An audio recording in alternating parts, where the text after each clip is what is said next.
Los mitos y leyendas abundan desde los orígenes del ser humano, y aunque muchos simplemente fueron creados para ilustrar explicaciones a lo incomprensible o como meros cuentos populares, con el tiempo, algunas de esas historias fantásticas terminaron siendo aceptadas como una verdad histórica que, muchas veces, confunde incluso a los más inteligentes. Por eso en este video, te invito a conocer la verdad tras algunas leyendas que probablemente creíste que eran ciertas. Estas son 7 cosas históricas famosas que realmente nunca existieron.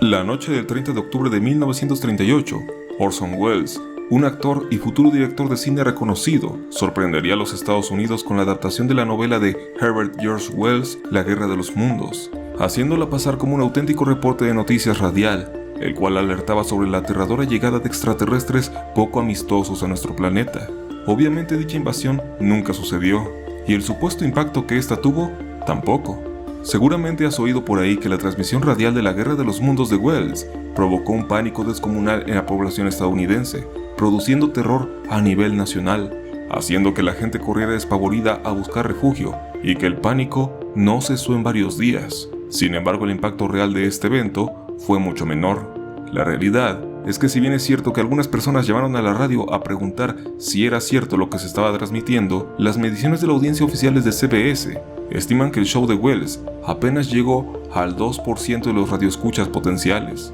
siendo incluso menor a cualquier programa regular transmitido en aquella hora. La razón del por qué hoy en día se piensa que el revuelo causado por este evento fue mayor es porque, al día siguiente, muchos periódicos no dudaron en lanzar notas al respecto para desacreditar a la radio, demostrando, según ellos, que era un medio en el cual no se podía confiar, aunque muchas de las personas realmente no tenían ni idea de lo que se estaba hablando. Al día de hoy, gracias a esos mismos reportajes de periódicos echando por tierra al entonces nuevo y novedoso medio de comunicación, mucha gente cree que la transmisión de la Guerra de los Mundos realmente causó una especie de histeria colectiva, pero incluso entre los pocos que la oyeron, es casi seguro que la mayoría tuvieron el juicio suficiente para cuestionarlo.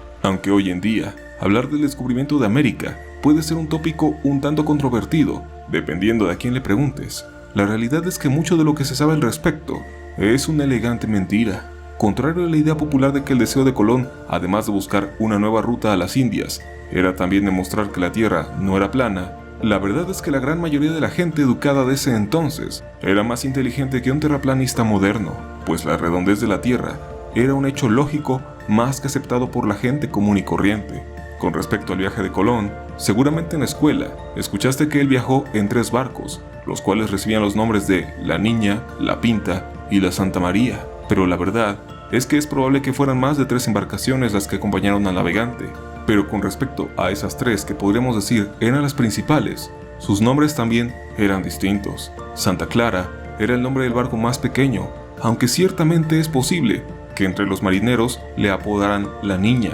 Santa María, el nombre de la nave en la que iba Colón, y la más grande de las 3, en realidad se llamaba La Gallega. Y con respecto a La Pinta, si bien es posible que este también fuera un apodo dado por los marineros, su verdadero nombre quedó extraviado de los registros históricos. La explicación a esta confusión radica en cómo probablemente muchos cronistas tomaron como base las historias de los marinos y no las de los registros auténticos. Entre las 7 maravillas del mundo antiguo, sin duda la más enigmática, son los jardines colgantes de Babilonia, una increíble obra arquitectónica y hortícola, única en su estilo, pero lo cierto es que la existencia de este sitio es más que dudosa. Para empezar, varios notables gobernantes de la época, incluyendo a Nabucodonosor II, se atribuyen el mérito por la obra, pero el que ésta realmente haya estado en sus territorios no es comprobable. De hecho, ni siquiera parece haber algo que sugiera que algo así existió en lo que hoy se conoce como Babilonia. Nunca se han encontrado registros contemporáneos de su existencia, lo que hace pensar que, o bien dichos jardines, eran más bien una especie de metáfora poética, o, según una teoría más reciente y sustentable, que los restos de aquella construcción descansan bajo el lecho del río Éufrates, que a lo largo de los siglos ha cambiado muchas veces. Igualmente, otra evidencia histórica sugiere que los jardines, de haber existido, estarían basados en aquellos jardines propiedad del rey Sennacherib de la antigua ciudad de Nínive, ubicada en lo que hoy se conoce como Irak, un poco más lejos del punto de donde deberían estar. La figura del rey Arturo, o también conocido como Arturo de Bretaña, es probablemente la imagen por excelencia que viene a la mente de muchos cuando se habla de la corona británica, pero lo cierto es que más allá del personaje literario, no hay registro de que alguna vez realmente haya existido un tal rey Arturo. De hecho, se sabe con certeza que ninguno de los gobernantes de aquella nación ha tomado dicho nombre. Más aún, aquella mítica mesa redonda en la que el monarca reunía a sus allegados es poco más que un artilugio para endulzar al mito de aquel gobernante perfecto. Este punto puede ser muy obvio e innecesario de aclarar para cualquiera interesado en la historia y la literatura, pero es que incluso el consenso de que alguna vez en alguno de los mitos originales del rey Arturo se describe un mueble de tales características no es más que una ilusión. En realidad, la idea moderna del rey Arturo se la debemos a un personaje llamado Wace, o Robert Wace, el cual fue un poeta que vivió entre los años 1115 y 1170, y quien basó sus trabajos sobre el rey ficticio en otros realizados por escritores anteriores. Y la idea de la mesa redonda surgió más como una licencia poética para representar la equidad predicada por el noble Arturo. Las leyendas del Santo Grial son tan confusas como tergiversadas a través del tiempo. Aunque se sabe que las primeras menciones sobre este objeto sagrado hacen referencia a un plato o una piedra, fue en el siglo XII después de Cristo que esta leyenda se fusionó con la del Santo Cáliz, aquel presuntamente utilizado por Jesús de Nazaret en la Última Cena. La leyenda combinada del Grial Cáliz logró establecerse en el imaginario colectivo gracias a los cuentos de Lancelot, el rey Arturo y los caballeros de la Mesa Redonda, olvidándose de que alguna vez el codiciado Grial fue considerado algo tan poco impresionante como una piedra. La verdad es que en diversas culturas anteriores a la fusión del mito, el concepto de aquello que debía ser considerado como el Santo Grial variaba mucho, siendo la versión más aceptada que este sería la sábana santa de Turín.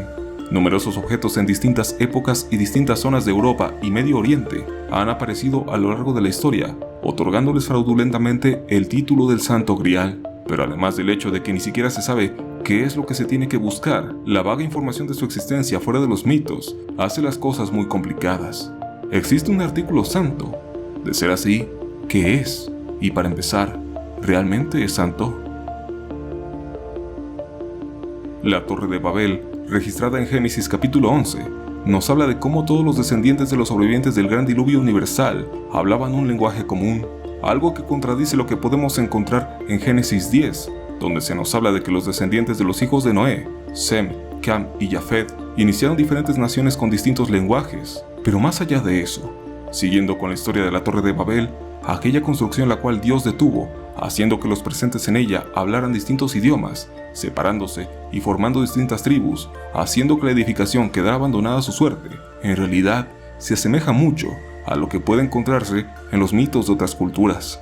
Civilizaciones como la Cherokee en el actual este de Estados Unidos, el pueblo de Taru en Nepal, e incluso mitologías como la griega y la romana, y otros pueblos como los asirios, sumerios y aztecas, tienen historias muy similares para explicar el origen de los diversos lenguajes del mundo. Y si bien para cualquier científico estos mitos son naturalmente cuestionables, incluso el concepto de la Torre de Babel como algo único de la Biblia y sus religiones subsecuentes no es realmente único u original de esa mitología. Incluso si realmente crees que alguna vez una edificación provocó la ira de Dios e hizo que se crearan los idiomas, tendrías muchos lugares del mundo a los cuales mirar sobre dónde se construyó esa hipotética torre.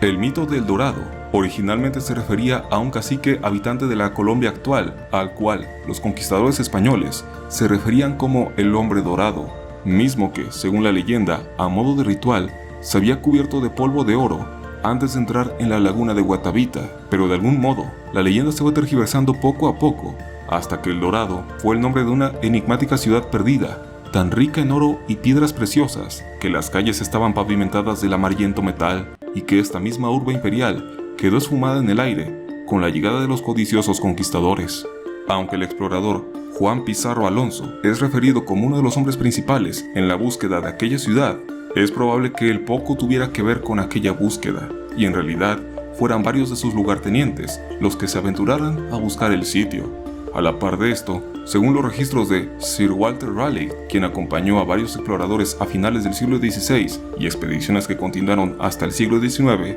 aunque se pudo encontrar mucho oro, jamás apareció una ciudad con las características de la leyenda. Y en tiempos más modernos, la Estación Espacial Internacional encontró grandes yacimientos de oro en el Amazonas hace algunos años. Pero aquella ciudad pavimentada en oro sigue escondiéndose del ojo humano. Pero si tomamos en cuenta que la leyenda original de El Dorado no hablaba de una ciudad, sino de un sujeto extraño bañado en oro, es probable que el verdadero Dorado, si es que realmente existió, haya abandonado este mundo, incluso antes de que se formara la leyenda de la acaudalada urbe imperial. Sin duda, aunque hay leyendas que logran mimetizarse con la realidad por el difuso contexto de su tiempo, muchas veces esta confusión nace del propio capricho humano de adornar su historia para hacerla parecer más importante de lo que realmente fue. Espero que el video les haya gustado. Nos veremos en el siguiente para seguir descubriendo las cosas más extrañas que este mundo tiene para contar. Mi nombre es Yoshimitsu. Sayonara.